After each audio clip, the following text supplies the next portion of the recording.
you'll hear from speakers, all range of speakers about Tesio today, stories and breeding theories. And so we have Ned Moore and Josh Pons and Billy Boniface are our panel. Frank Gillespie, our esteemed partner, host of racing. What is your radio show now? Off to the races. Off to the races. Saturday night. Yes, Saturdays at 10. So it's here right now. I mean, 15 and 17. And publisher of the Racing Biz. So again, a good friend of ours. He's going to MC kick off the race. So I just wanted to thank everybody for coming. We're celebrating Tesio Day because of the Tesio Stakes and Tesio. So I thought that it was time to talk about Tesio again. I think a lot of people may not know as much as they'd like to, or ask questions. So we've got, I think, a really fun panel for you. Thanks for coming.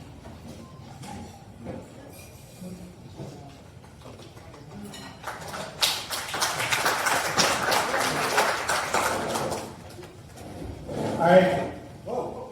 Good morning, everybody, and welcome to Talking Tesio. Thanks for coming out on a Saturday morning, spending a little bit of a Saturday morning here with us. We've got, as Cricket referenced, a really good panel. I am not an expert on Tesio, or frankly, anything else for that matter. So, unfortunately, these gentlemen are. So, it should be an interesting conversation. I thank Cricket Goodall, the Maryland Horse Breeders, the Maryland Thoroughbred Horsemen's Association, and the Maryland Jockey Club for, as the man once said, for making this morning necessary. As Cricket said, I'm Frank Gillespie. I'm the owner and publisher of the Racing Biz, theracingbiz.com. You can follow Mid-Atlantic racing news and handicapping and stuff on the Racing Biz. Also, 2 radio shows, Off to the Races Virginia, airs on ESPN Richmond every Saturday at 10. Off to the Races Maryland airs on AM 1570, Baltimore Positive, also every Saturday at 10. Also archived on the racingbiz.com. So lots of ways to hear us or to read us.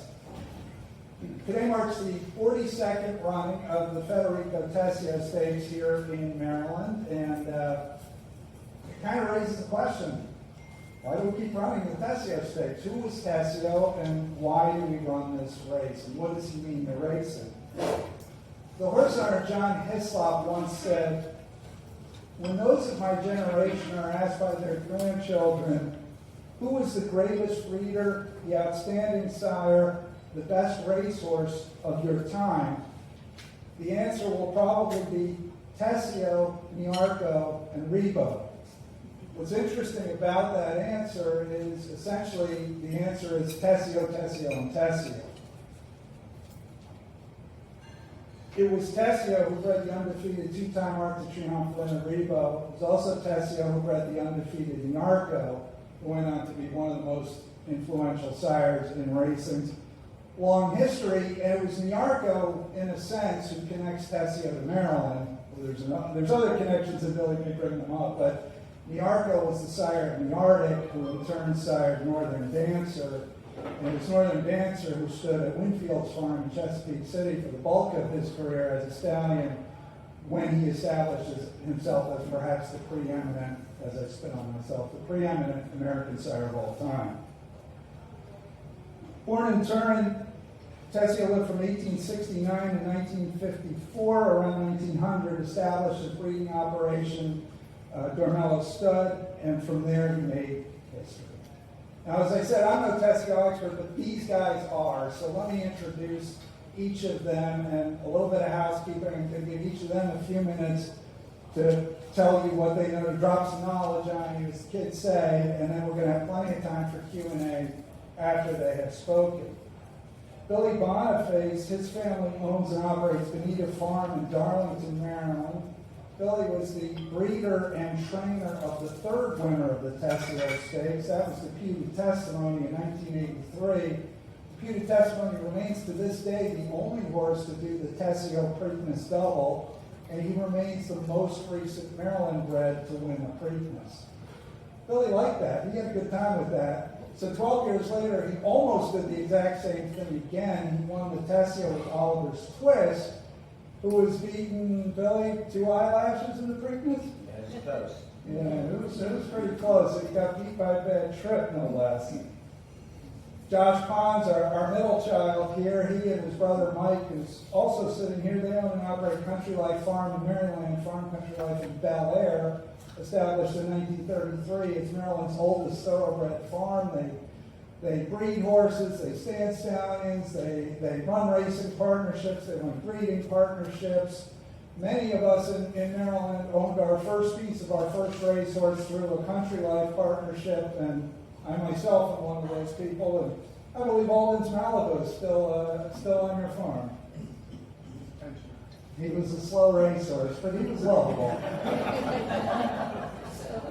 I actually made my career in owning horses was basically find the ones that are slow and hungry. Those are the ones you want.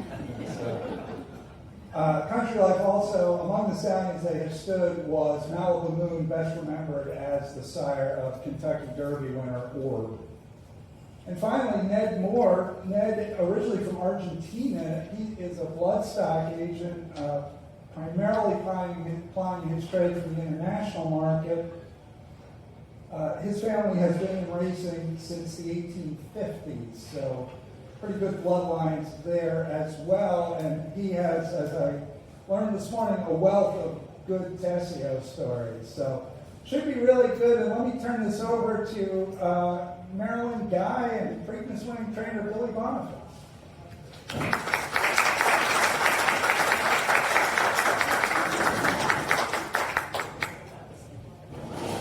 Thank you very much, and good morning, everybody. I'm not much of a speaker. I'm usually just after dinner, but I'm not much of an after-dinner speaker. I'm usually just after dinner, but this can be great. Anyhow, subject near and dear to my heart, Federico Tesio, born in 1869, died in 1954. Actually, on Kentucky Derby Day of 1954, May the 1st, when that derby was won by determined. And there was a scientist turned horse breeder and horse trainer that was a determined man. The significance of the date of the death of 1954 came to my attention because it was less than a decade after Italy had been part of the Axis power and France had been part of the Allied power in World War II. Now, how did it happen that this man, I'll tell you how it happened, the majesty of the thoroughbred horse overcame the difference between the countries, and he therefore was interred in the Arc de Triomphe in Paris, France.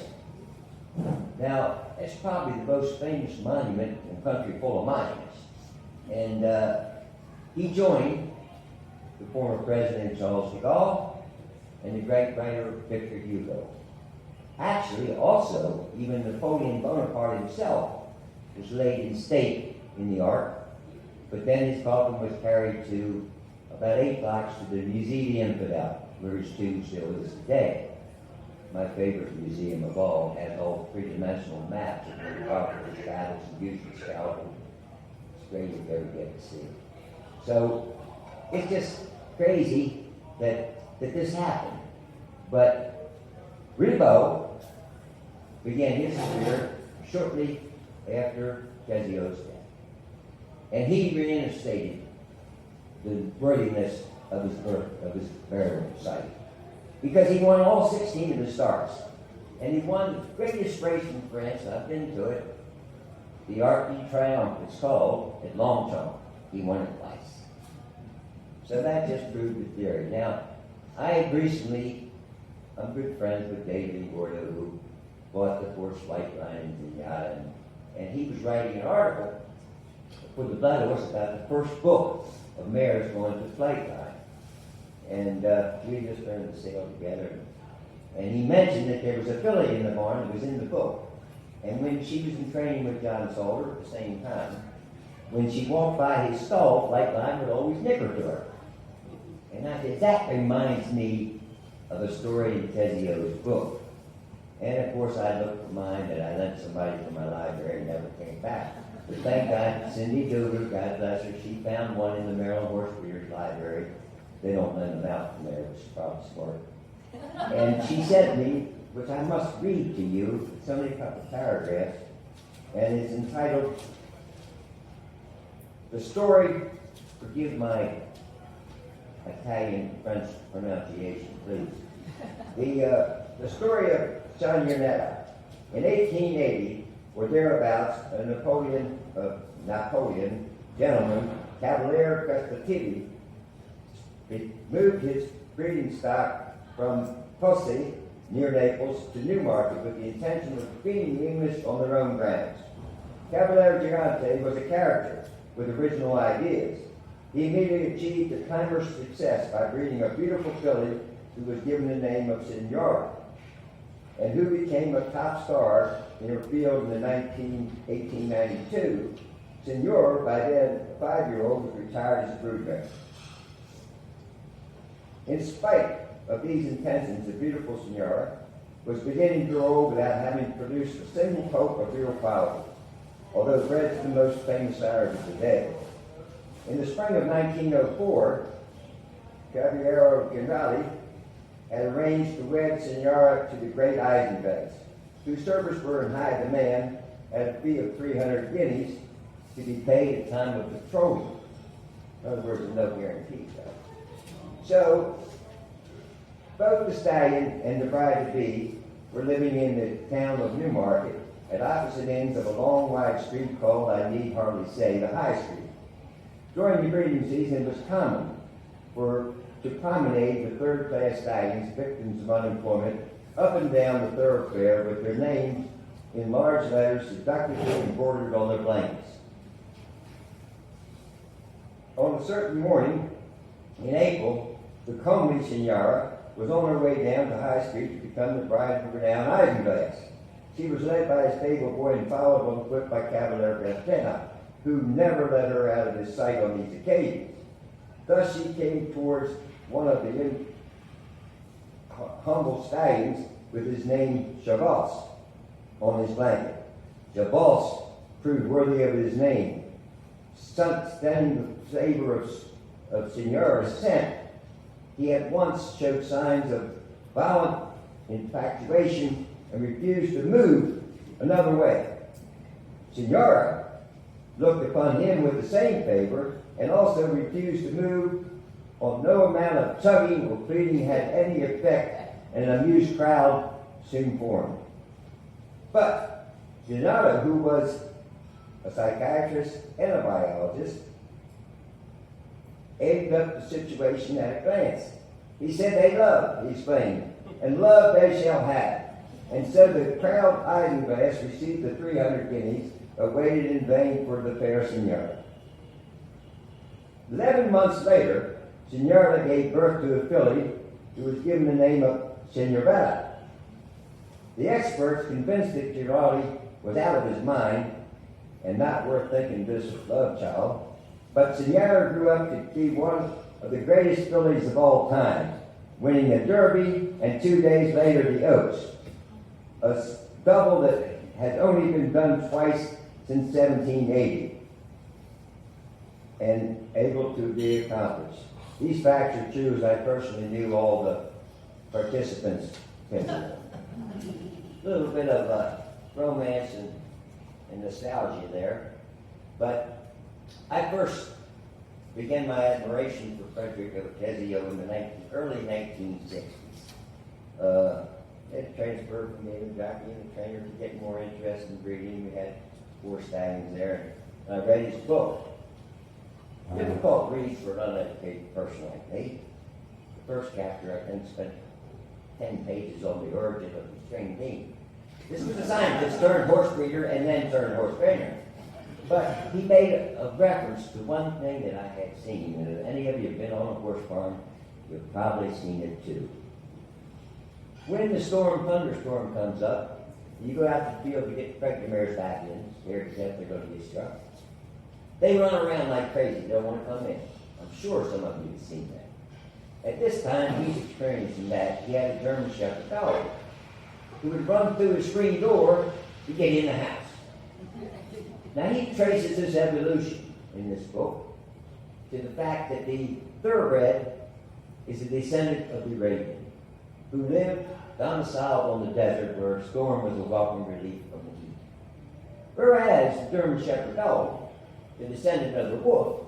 It was a terrible thing with the trees coming down on him. When the storm came, he ran into his cave.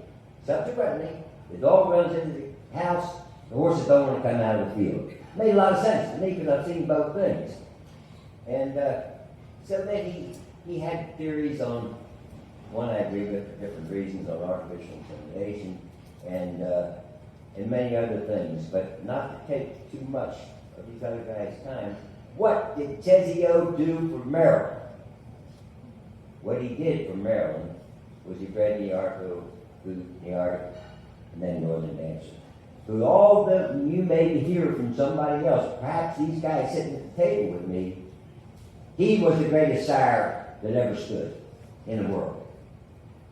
Now you have to remember, his owner was one of the pillars of the turf. I ate dinner with him in his private home in Chesapeake City, and as president of the Maryland Horse Breeders, had several luncheon meetings with just him. Absolute integrity personified. He limited the book to 40 mares, which is what we consider as a normal book in those days. This breed of breeding 200, I shouldn't use the word breed, I guess, but that's the way I describe breeding 220 mares in the northern hemisphere, and then do another 150 on the southern hemisphere. Sure, by sheer numbers, they're going to have more stake horses because they got so many more horses. But if you look at the percentile of lifetime stake horses from any stallion's full book, you're going to see a lot of 7s and 8s. But you look at Northern Dancer, and you're going to see 15, 16. That name right there pointed that out to me. Now, I used to read the Blood Horse every week, which is now monthly, and I would go to the stakes results and see the 5 generations. And there's so much inconsistency in this game. You're better off being lucky and smart. But one thing that you see consistently is Northern Dancer, either 4x5 or 5x5, and that's stake horse. That's the most consistent thing you're going to see. So I think what he did for Maryland, which a lot of these Kentucky horses, when they forget that here in Maryland, in the late 1800s, we ran the first thoroughbred race in Annapolis. Take in mind, at that time, Kentucky was still an open prairie. So I think what he did for Maryland is he gave us Northern Dancer, which is probably the best thing we ever done. Thank you.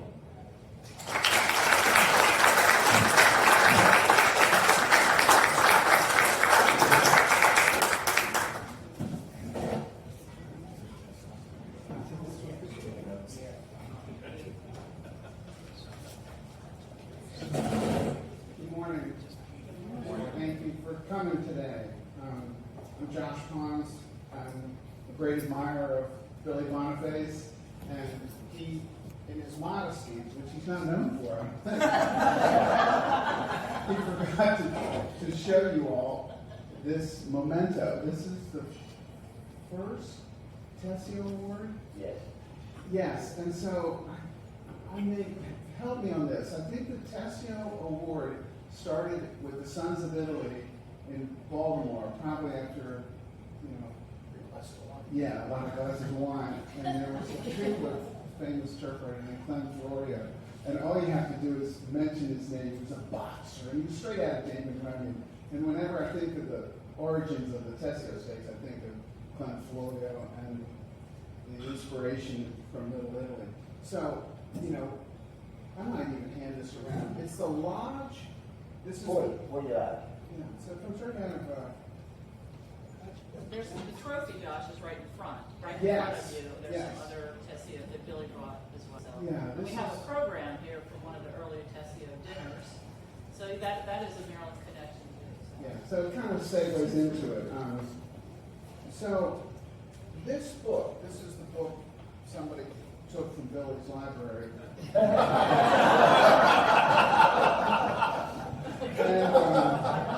And this is it a primer? What's a book that you read in grammar school and everybody has to read it? Yeah, it's a primer. This is a primer for anybody that gets into the horse business. It's Tesio's own account of how his scientific mind approached the horse business, which before the advent of all the data we have available to us now, there were still guys working the statistics. In this book, he starts with Julius Caesar, importing horses from the Orient, they call it. And the Orient was the Middle East. It was Arabia. So he starts with Julius Caesar, and he quickly brings it all the way to the English stud book in the 1700s, because pedigrees of thoroughbreds have been maintained for hundreds of years. So he was able to find similar patterns of success. Primarily, the Epsom Derby, the English Derby, had been run since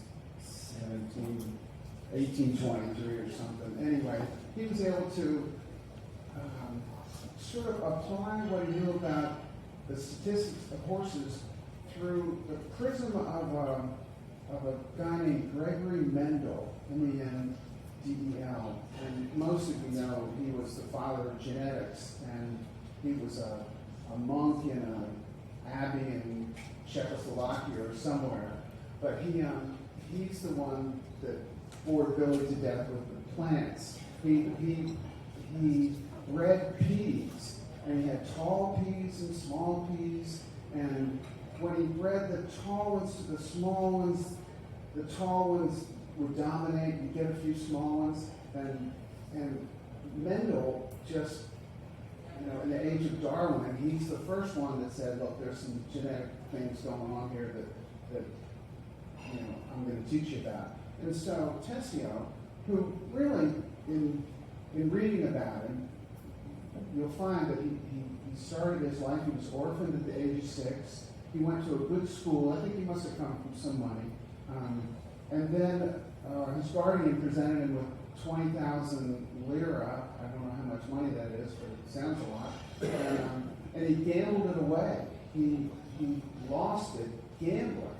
And then he swore off gambling, like an alcoholic swears off beer. And he immediately set himself at the age of 20 or 21, set up a farm and just like a little mad scientist, put his mind to work, and suddenly his small broodmare band. I think the average foal crop at Dromello was 12 foals. He only bred 240 foals in his whole life, and from them come, the Northern Dancer story. So when I started reading about Tesio, I realized that he's the rabbit hole that leads to other rabbit holes, and at the end of it, all of us who are attracted to horses, that's the thing we all have in common. We like horses, and we put up with an inordinate amount of difficulty with those horses, whether it's following them, or breeding them, or racing them, or training them, because we like horses. Well, this is a book that teaches you how to look at horses in sort of a fresh way. A lot of Tesio's conclusions were based on his observations. He wanted to know how much a horse could see. What's the eyesight of a horse? So he would paint a white stripe on the fence, and he'd try to see when the horses would first see it. And they didn't see it from far away. He would turn out a foal, a young horse in a field with other young horses, and the baby would be alone, and in the far distance would be his buddies, and he couldn't see his buddies. They'd whinny to him, and then he'd find them. But he wanted to know how intelligent a horse was. How smart is a horse? He had this feeling that horses had more intellect than they're given credit for. He had a feeling that they had a sixth sense, that how else could they be in a 12-foot by 12-foot box stall and in pitch dark at night, lay down, get up, drink water, eat, and never run into the walls. He tried to sort of get inside a horse's mind, and in reading his observations, it made me think of my observations. It's like Billy saying that horses don't run out of thunderstorms. We go to try to catch them, but they don't want to come in. And then I never understood, why our golden Labrador just tore down the front door. So that's how you get Tesio to apply to what we do today in our everyday lives, aside from his contributions to breeding the horses that we all own or race or admire or bet on. So you have at your table charts and pedigrees, and I encourage you to take a good hard look at it, because you can see what a guy with an old crop of 12 was able to do to influence the breeding. And I'm going to pass this book around so that you can go home and dial it up on Amazon and try to find it. It has a nice paper cover, but I didn't bring it because I wanted to show it around. Should we give it to Billy? Yeah. This book belongs to.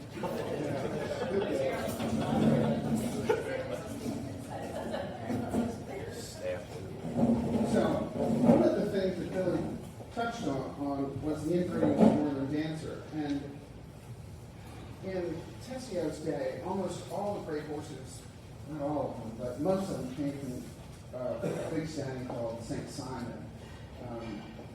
And St. Simon wouldn't be a horse you would breed to on his confirmation picture. He was an odd, over the knee, his shoulders set his withers back so far that his back appeared to be short. But he had some predominant gene that was working through everything. And so Tesio, who you'll hear stories that he didn't want to stand stallions at his farm in Dormello because he'd be tempted to breed his own stallions. And there's some truth in that. All of us that stand stallions end up sending, our mares to him when maybe the pedigree suggested something else. Stallion guys are kind of territorial. The charity starts at home for most of us. Tesio, who had this farm in northern Italy, had to send his mares to England and to France. And back in those days, you can only imagine how difficult and time-consuming it must have been for a mare to get on a train, probably, had to get van to a station in Milan or some hub, go across the Alps, go up through all of France, hop on a ferry, get across the English Channel, get to a stud, wherever they are. So, in those days of not great communication and severely restricted stud books, Tesio sent the mother of Miarco to England, and the day he wanted a breeder to not Pharaohs, P-H-A-R-O-S, but another stallion, they said the other stallion wasn't available and take your choice. So he bred the Pharaohs, who was a speed horse, and that's where the Polaris line that impacts all of us today came from.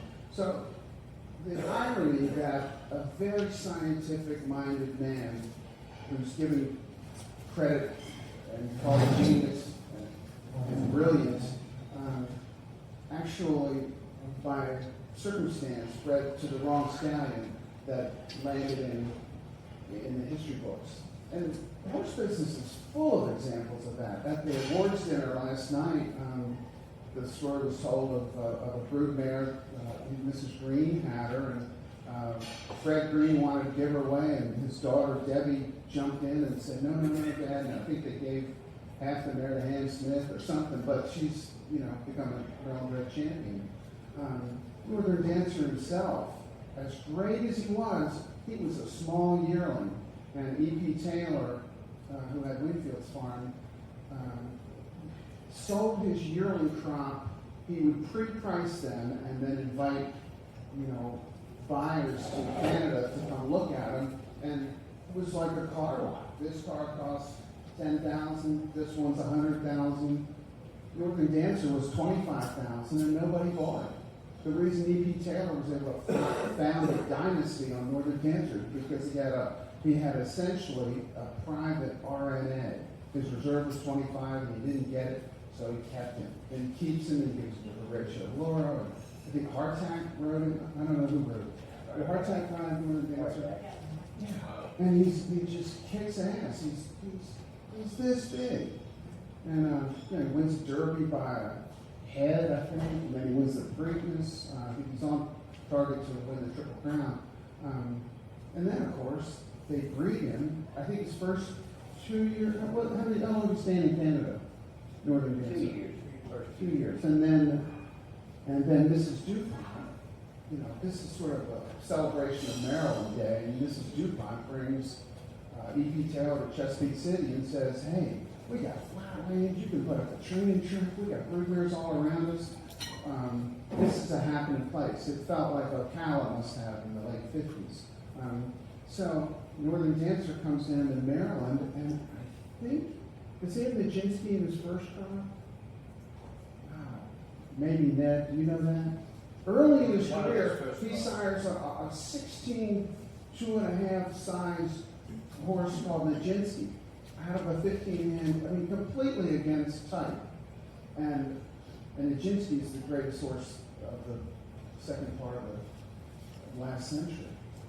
And our familiarity with it, what did Tesio do for Maryland? We got a horse called Carnivale. It was by Northern Dancer out of Obeah, and he was just like Northern Dancer. You could switch halters and a bunch of people would be fooled. And he was our first good stallion. He won one race at our 4 stars. Probably wouldn't be given a chance at Stud Day, but there was 2,500 broodmares in Maryland in the 80s when we started with him. And, so we feel particularly close to the Niarco line, and to read in Tesio's book how he applied all his various theories to the success he had. He wasn't a rich guy. As I say, he gambled away his inheritance. And he often sold his horses before they, or as soon as they got good, he'd flip them. And he went through, horses, he was very hard on them. In order to get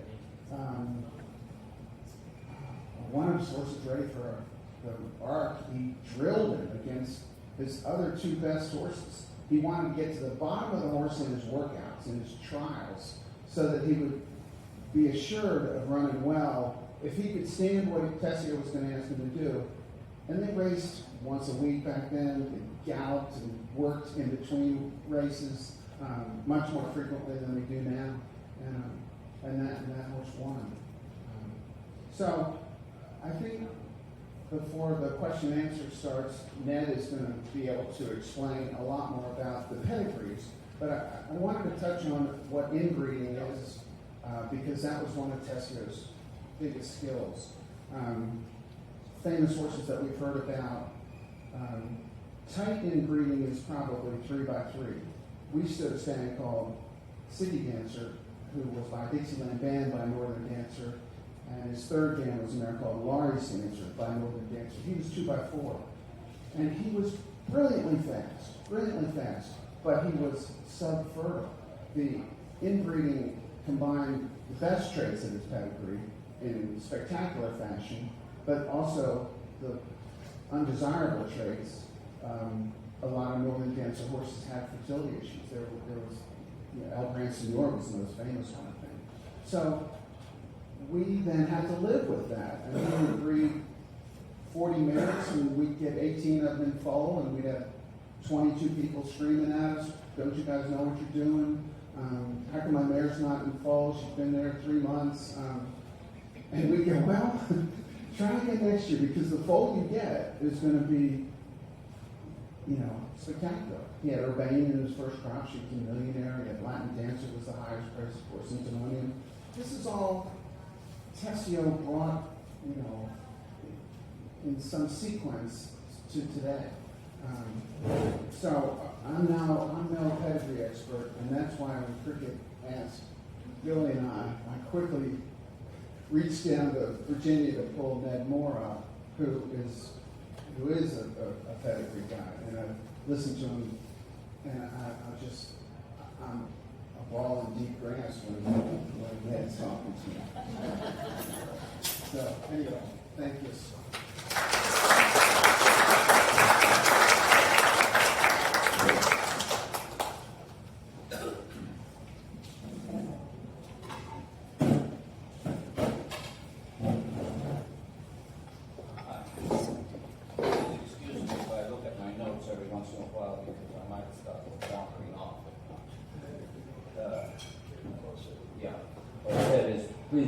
anyway, I start looking at my notes because I do have sometimes a way of wandering off the subject. So I know time is limited, so I just want to give you a little bit of background on Tesio because that gives you an understanding of how he evolved his thinking and how he looked at pedigrees and looked at horses. As you know, Tesio was an orphan, and he was in the hands of a ward who didn't much care about him. And he immediately put him in a boarding school, which happened to be the best school in Italy. That was the Moncalieri Academy. In the Moncalieri Academy, Tesio met a priest, Father Francisco Maria Beza, who was a brilliant scientist. He later became the head of the Vatican Observatory, which is basically a science part of that. Through Beza, he learned about Darwin's theory of evolution, and Tesio was fascinated by that. So much so that once he got out of school, he went around the world. He visited India, China, the United States, Canada, and ended up in Argentina, following the footsteps of Darwin and observing wild herds of horses and how they behaved. And he always used to repeat the story of different instances where he observed the behavior of horses. He was a person who was very much interested in trying to figure out what the character of a horse was. He always said that a horse was with a heart, with lungs, but wins races with character. You can have the best horse in the world, the best conformation, but he might not be able to win the race because he just doesn't have the character to do that. He didn't care too much about conformation. He basically threw that out the window. He'd go to the sales and buy a little bitty mare. Why would he do that? Everybody else would sort of say, what the hell are you doing? Well, I'm buying a poor relative of a good family. He believed he could improve upon that, and he did that time after time after time. Now, going back to his youth, once he left the academy, he went to the University of Florence, where he got degrees in architecture and social sciences. You have seen some of the pictures there of some furniture. He was a very enthusiastic designer of furniture, Art Nouveau, before he actually went into horses. Luckily, his friends told him to stop doing that and do something else that was useful in life. And but his furniture, believe it or not, collector items in Italy and fetched very high prices in auctions. Well, he learned about architecture. He was in love with art. He had a photographic memory. And whenever he looked at a horse, he'd always remember that horse. But just in case, he'd always dictate to his wife his observations of that horse. And they were all annotated in the great red book of Romero. There's this great big volume at the farm where he annotated every observation he made about the foals, the behavior, the conformation, everything you could think of. And also his race horses, because he trained his horses. Now, at first, when he first started breeding, which was in 1898, shortly after getting married, he had some fantastic ideas of what a racehorse should be.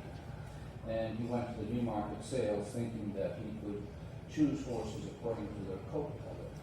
If you read his book, he talks extensively about the inheritance of coats. And he thought that chestnuts would be great sprinters and bays would be great endurance horses. He soon discovered that he was very wrong. But that was what was brilliant about this. He had an inquisitive mind. He experimented. His book, Breeding the Racehorses, the title is badly translated. It should read Animal of Experimentation. And that's what he did with his horses. He experimented. and he always was constantly changing things around. But I repeat again, what he did was he had a photographic memory and annotated everything he noticed about his horses. Now, he eventually found himself reading on a train in 1906 a book from this monk, Mendel, and he learned about genetics, what basic genetics were all about. He developed his own ideas about genetics, but he applied them, he started to apply them rigorously at his farm. He believed the genotype is what everybody's composed of, the genes that one's composed of. But to be able to express the genotype, you have to have ideal environmental conditions. When he bought Dormello was at the shores of Lake Maggiore. He realized that the horses would do better if he changed their environment according to the times of the year. So he bought a whole series of farms along the shores of Lake Maggiore, up a mountain to an altitude of 1,500 meters, which is about 2,500 feet. And according to the time of the year, he'd shift his horses to the different paddocks so that he'd get the spring and summer grasses at a higher altitude. He always tried to keep them in the right environment. Later on in life, he was forced to he had a partner, the Marchese di Cisa della Rochetta, who had a farm near Rome, which was a warmer climate than the northern part of Italy. And he'd send his weanlings down to that farm because he wanted them to have a warmer climate. He knew that the horse came originally from a desertic climate, so he wanted to have them to have that environmental condition. He tried always to try and get them the closest to their ideal environment. That was one of his principles. Another thing he did was he applied selection. Unfortunately, the population of horses, of race horses, is limited. It isn't like with cattle. If you want a certain characteristic with a dairy cattle, okay, you'll find one out of every 10,000 that has a volume of milk that nobody else has. So you select that one and you select others that have a similar proportion of milk, and you use them as to reproduce the line. Well, he couldn't do that. He couldn't get rid of all his brood mares. He couldn't get rid of all the population and just select one or two, because that didn't work. What he did was he selected them through training. He was a complete horseman. He bred his horses, he brought them up, and he trained them. And he'd take his 2-year-olds to the racetrack in Milan, San Siro. And there he put them through a very, very rigorous training regime. And basically the horses that survived his harsh training were the ones that became champions. And that's how he selected the ones he wanted. He also was a great student of pedigrees. He sometimes researched a pedigree back 12 generations. And he read extensively about the history of the horse. And he'd try and figure the characteristics of certain ancestors that he wanted to replicate. It wasn't just inbreeding that he looked for, but he looked for similar individuals. And he tried to fix those characters, which is another of the laws of Mendel that you figure out after reading Mendel, that you can fix a certain character by breeding similar individuals. So he'd go back to his notes, he'd go to his split pedigree book, and for people who don't know what a split pedigree book is nowadays, it's a book which has 2 sheets of paper. On the top is the pedigree of the stallions, and on the bottom is the pedigree of the mares, and you flip the pages till you match the cross you wanted. So you have a 5 cross of each on each section of the split pedigree book, and then you'd have 6 cross pedigree. He spent hours and hours going through split pedigree books, selecting the individuals that he thought would bring a characteristic that he wanted to imprint upon that foal. He believed that the weakest part of a pedigree was the female line, not the sire, because the sire was something that he knew about, but the female line was the weakest point. So what he'd do was, as I said before, he'd go to the sales, try and pick the poor relative of a good family, because he couldn't afford really the best. And then he'd breed up that family to a point where he was satisfied with what they were producing, and match them to a proven sire. He never bred to an unproven sire. He always bred to a known quantity. And he always bred to horses that had proven themselves as good 2-year-olds and as 3-year-olds could carry their speed over classic distances. He did not believe in speed. He believed in acceleration. He wanted a horse that could win from any point in a race. And that was what he was looking for. He selected them that way, he bred them that way, and his results were outstanding. When he went to England, he was treated like he was the Duke. People admired him all over the world. Marcel Boussac, who was the top breeder in France, shortly after Tesio died, said, well, the only professional breeder in the world has just died. They were all amateurs prepared for him. Now, if you read Tesio, if you read everything he said, it's difficult to understand what he really meant. He was a great believer in Julius Caesar, where confusion and disarray won battles. And I think he believed by putting out confusion and disarray, he had an edge on everybody else.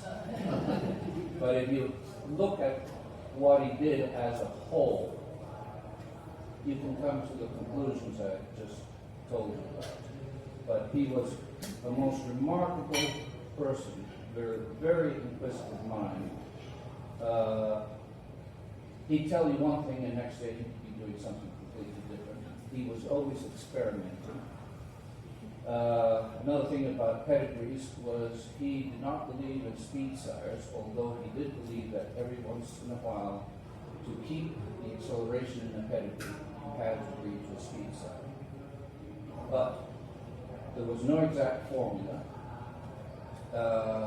Ken McLean, Franco Varola, a lot of pedigree experts have tried to figure out a method of his breeding, but it was, in a certain way, breeding the best of the best and using basic genetics and environmental factors to bring out the best in a horse. He also had a great intuition. He had a photographic memory. And he was also very superstitious. At one point, he was very much involved in astrology, figuring out maidens, numerology. Every time he lost a race, he'd tell his chauffeur to drive a different way home. He'd change a barber every time he lost a race. Sometimes you'd see him very scruffy because he hadn't shaved in 3 or 4 days because of that. But he was a very personable person, but at the same time, he could be rather quiet, introspective. He spoke 6 languages and was an avid reader. He didn't believe in sleeping. He'd only sleep a couple of hours a day. He spent the rest of the time reading books, studying different subjects. It wasn't only horses that he was focused on, but many other things. He loved art. He'd go to every museum he could find. He was a painter. Actually, some of his paintings of his horses are, I think I got one of the pictures in this presentation. But he was nowadays you'd call him eccentric, or you'd have him on medication, but he was something special in the horse breeding world. And the race is named after him here in Maryland. The race is named after him in Italy. There's even a race named after his wife, Federico Tesio in Italy. And they were a pair. But the only one who decided to make this was Tesio. Thank you very much. Do you have any questions?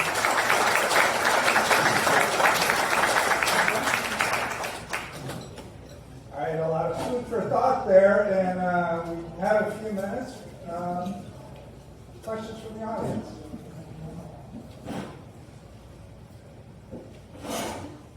Mike's fine. Probably for Ned, but for anybody on the panel. When people say we're using the Tesio method of breeding our mares, what are they specifically talking about? What was the method Tesio used? No, today you'll hear someone say, I use Tesio's methodology. And I think what he was saying, and correct me, he would take the best blood of, in a mating, say your mare, in her genealogy back to a common ancestor, and then try to find that in sire to a different ancestor. So you would double up on that. It was an inbreeding, but I don't know exactly how he got that to work and why we call this the Tesio theory today. Well, what Tesio used to do wasn't, he did line breeding, he did inbreedings, he did outcrossings, he did a bit of everything. He always was experimenting. But what he was looking for was duplicating certain characteristics that he saw in each side of the family and certain ancestors of the family. He was looking to duplicate that ability of the horses, their ability to race, their character. He was a great believer in the character, and he came up with a theory called nervous energy. He had a lot of theories, but he was looking for a horse that could be a good 2-year-old and then carry his speed over a classic distance. He won umpteen Italian derbies and all the big races in Italy. But the proof of the pudding was he could take his horses out of Italy and win the big races around Europe. Italy in those days was only producing about 300 foals a year, so winning the big stakes in Italy wasn't exactly complicated. But winning the races like the Arc de Triomphe, the King George, the big races around Europe was the proof of the pudding. But the thing is, he was looking to duplicate certain ancestors. And that was basic, when it came to the matings, what he was looking for. Let me follow up the mic a little bit here, down to earth. Best horse I've bred, I guess, would have to be Pennsylvania, one of the greatest, the last Maryland way to do it. And gentleman came to my farm. His name was Francis K. Sears. He had a felt mare that he bought for $500 down in Middleburg. I had a stud cast off from Spendthrift called Traffic Cop. And I said, what are you going to do with that mare? He said, well, I said, why don't you breed that mare to my stud? I'll put up the stud fee, you put up the mare. We'll be 50-50 on the foal. We never put it in the paper, we shook hands. I was found any mare in the world that could stand and I put a twitch on and put that stallion on was a perfect match. That's where I was. But I was adhering to an adage that an old timer told me when I first came around. He said, Billy, you keep yourself in good company and your horses in bad company and you'll win races. I knew this was a good man. We were together until he died. And truth of the matter is, I was going to tell you that St. Simon, the directory, and all that in pedigree, that wasn't true. I think there's a question in the back. I want to know what Tesio would think of today's breeding of the horses. Repeat the question, Frank, just so that everybody Yeah, she asked what our panel thinks Tesio would think about today's? the way horses are bred today? Don't all answer at once. Well, Tesio, who prescribed to my theory, as he was saying, that he trained them hard. And, defeated testimony was going to run in the bluegrass states. And this is a story I haven't told for a long while, but he won the Tesio. I took him down to the bluegrass, and I had dragged the van driver with a 100-hour bill. He'd waiting on the runway. I was one of the first trainers to start flying horses on this OC 46. And here you get on the ground, the fuselage can get very hot. And he broke a sweat. The guy couldn't get the key to unlock the thing. I mean, the airport's literally across the street from the racetrack I was going to. What could go wrong? Well, he broke a sweat and had a fever the next day after the race in Van Bay. So I brought him back to Maryland, and I said, man, I screwed this up with this horse. And I got to get his confidence back. So 7 days before the Preakness, I took him up to Philadelphia Park and ran him in a smaller stake, which he won with authority. He came back in 7 days, and he won the Preakness. Now, people will tell you today that we breed less eligible horses, that they're too fragile. I think we bred trainers that are too fragile today.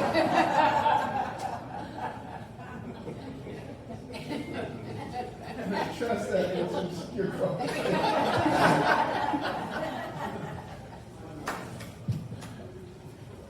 Tesio was a great believer in giving his horses trials before the races.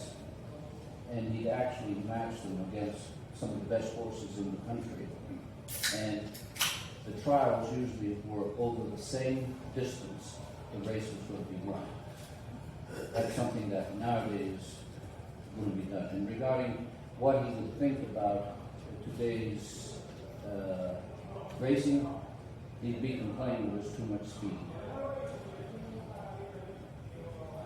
I think that particular question is important to us because the criticism of the Preakness is that it's 2 weeks after the Derby, and trainers 10 years ago were taking 3 weeks between races, and then 4 weeks, and now it's almost 5 weeks for good horses to reappear, which in my mind threatens the credibility of the Preakness. And I wish there was an answer to it. Our horses, is it hard tracks? Is it that we've bred to just speed horses who were brilliant but unsound? Mike and I stood a stand called Malibu Moon, and he won 1 race out of 2 starts. But he did it in such a fashion that in a region it warranted giving him a chance in the stud. But I don't know the answer to that. I think the old-time guys certainly relied less on veterinarians. The veterinarians are a partner now in the training of a horse instead of a guy you call when you really have an issue.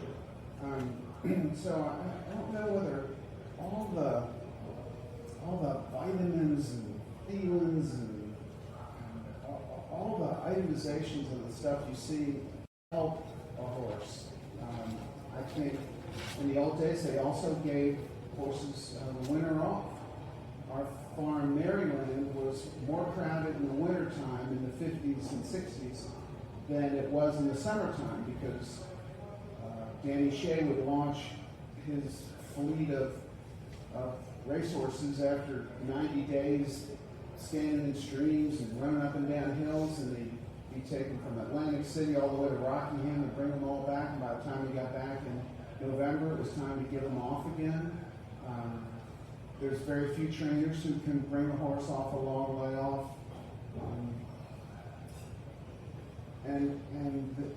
It's so expensive to train a horse that when a horse goes a little bit off, they just lower him in a claimant race and move along.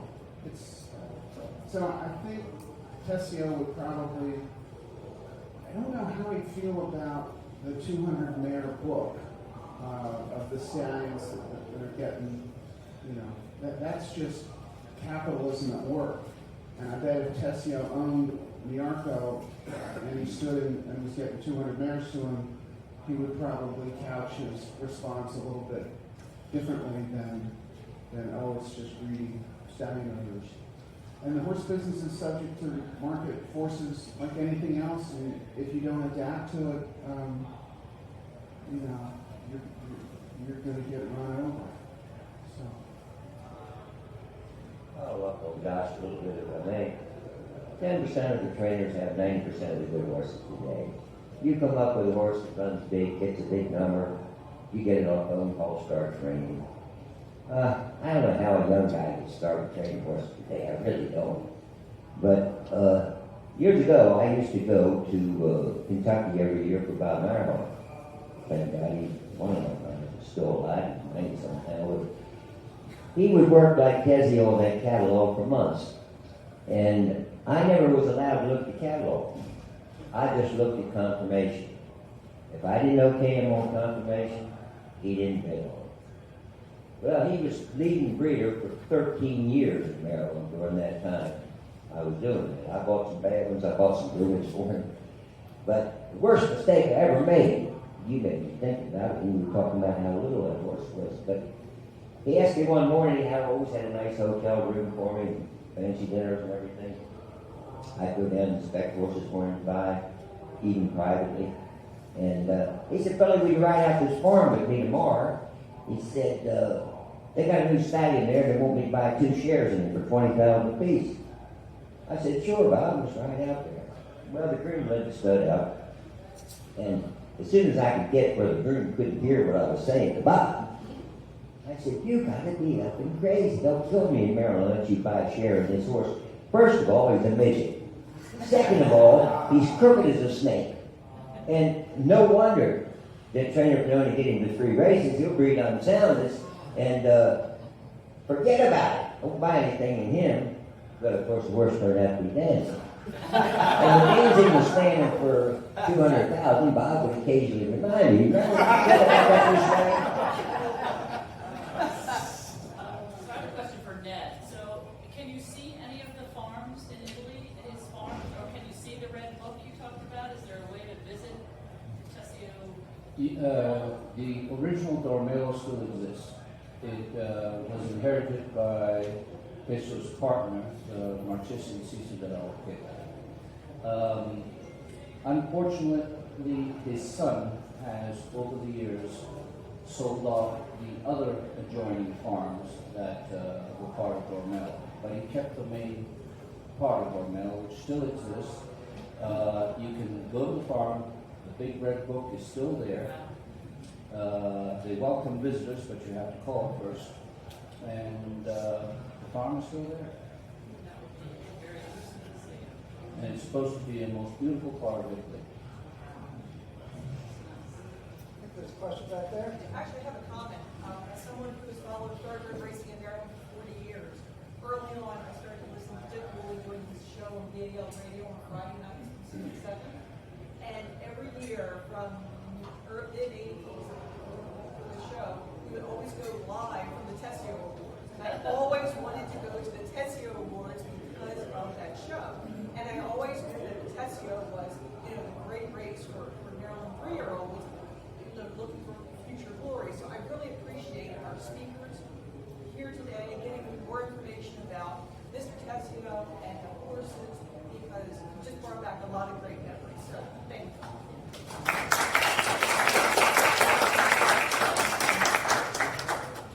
Other questions?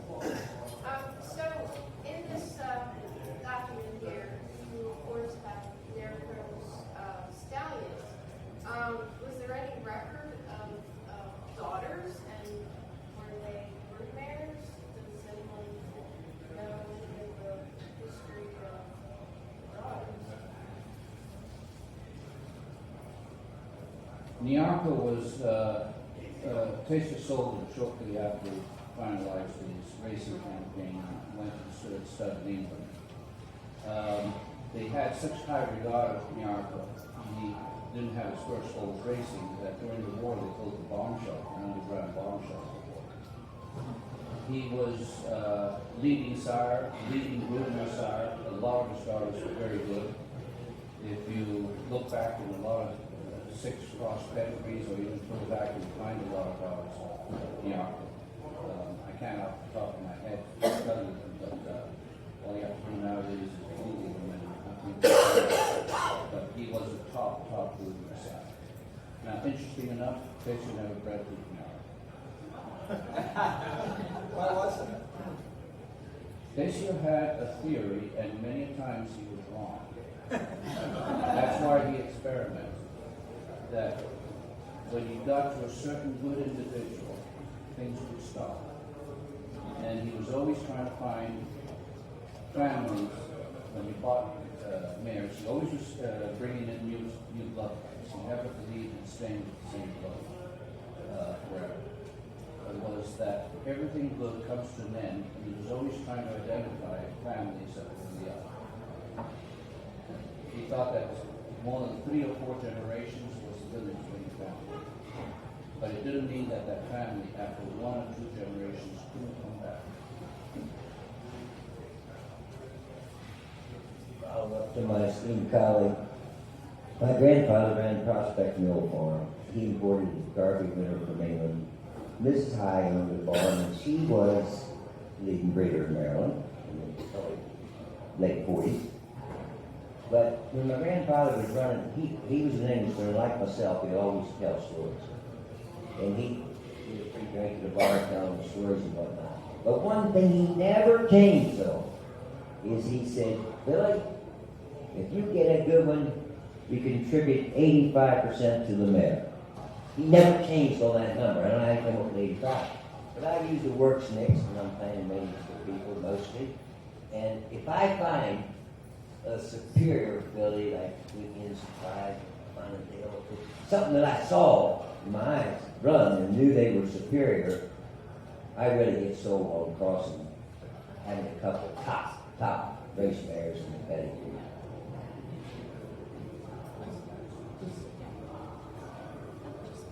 Tesio's top horses were all out of either champion or superstar mares from families he had developed from nothing, basically, but had good origins. Does that answer your question? It's a good question whether his mares, I think the question is, are his mares as important as some of the famous colts that he had? I am, in studying up for this morning, I brushed up on inbreeding, which is Ned has nuance. It's not simply inbreeding. As Michael asked the question, that theory of returning the best blood of the mare back to the stallion, so that you see common ancestry 3 and 4 horses back. And it occurred to me what a crapshoot this whole thing is.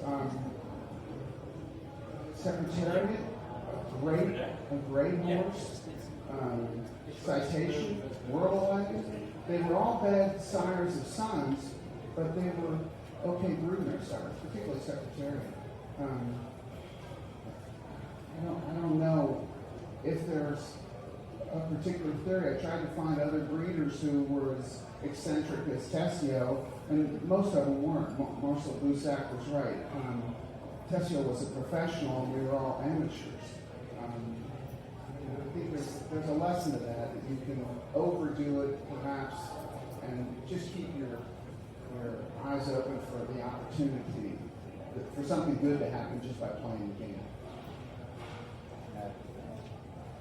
A few years ago, quite a few years ago, I met a gentleman by the name of Paul Master. He was a mathematician, a brilliant mathematician, and he was a great believer in biomechanics and measuring horses. And he had experience of measuring, a database about 14,000 horses. And generalizing, he said this was not an absolute. There's nothing an absolute in this business. He said the best horses come from similar individuals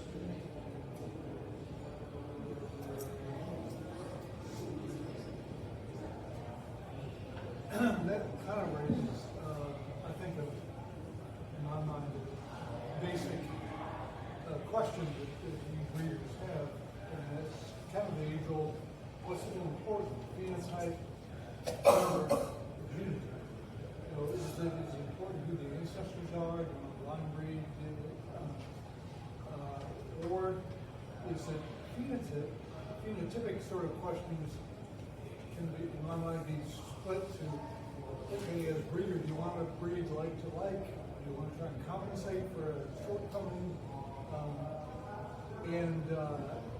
What I think I hear you saying about Tesio is that breeding like results to like results is the important thing. And rather than a physical attribute, it's what, you know, the quality of a horse.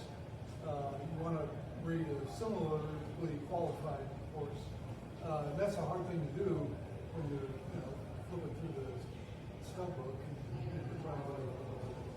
trying to figure out who you're going to breed your cheap mare to in order to get a champion. Dan's going to answer this better than me, Jim, but I know you, and I'm going to say that I always advocate breeding like to like. You know, you breed a midget to a basketball player, you get somebody who can dribble the ball pretty good, but they can't jump up high enough to throw it. I've had a lot of people say, well, let's get some more size on this bull, we'll send this 14-hand mare to your 17-hand horse. I think like to like is better, but let this guy take it. You can compare Tesio to a chef with a recipe. He'd come up with a recipe for each mare regarding the maidens. But he experimented. He knew that it didn't always come out the way he wanted it to come out. So he repeated it always at least twice or even more. But what he was trying to get right was the temperature, which would cook that cake or recipe and get the right results. He didn't just make similar individuals. He took in, that was his genius, he took in a lot of different factors. But in what he was trying to do was fix not one character, but a multitude of characters in that progeny. And he had a lot of intuition, he had a lot of knowledge, and just sheer luck also. And a lot of it is luck, but his results were so astonishing that it was something even better than luck that was involved. I don't know, maybe it was hocus pocus or something like that, but he sure knew how to do it. One last question, if anybody's got one last question. Apparently, you don't have one last question. All right, let's wrap things up then. John, so today's festivities are going to reach their culmination in the 10th race, which is the Federico Tesio Stakes. John, who works with Maryland Horse Breeders and also handicaps for me on the racing days, just say a couple words about Tesio today. Sure. It's going to be a great race, Field of 9, featuring 2 Maryland-bred horses.